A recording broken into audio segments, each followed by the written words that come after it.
the 17th century, people carried into the natural world a device called the clawed glass. The glass was a mirror, slightly convex and tinted, named after the French painter Claude Lorraine. Its shape and tint reduced colors and the visual field so to simulate a painting of the scene. This was a time when landscape painting began to elevate the natural world in the popular mindset.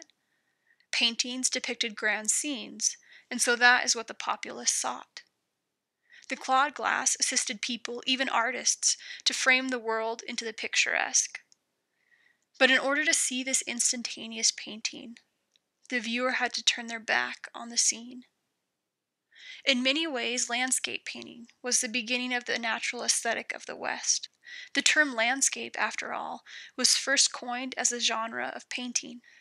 And now we preserve and care for landscapes, the vistas and scenes that resemble paintings.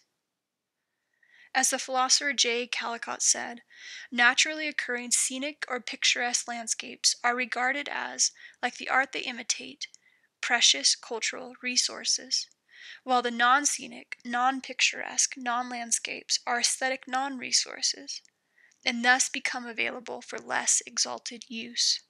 I hear most often people describe the ochres as brown, ugly, and small. We treat the physical landscape according to our mental landscape. Our stories color how we perceive it, and then how we treat it. I've wondered at times, what if the ochres were our only mountains? What if the Wasatch were not present here? What is the mental map of Wasatch versus ochre?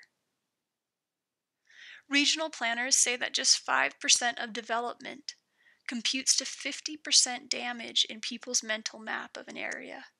And the second 5% of development enlarges this damage by another 50%. In other words, visual disruption and change in a landscape can disproportionately lead to discounting a whole landscape. The ochres are visually a land to use and privately own.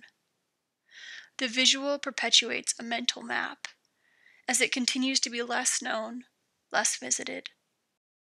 From a distance, these mountains appear motionless, yet their calmness belies the life they hold.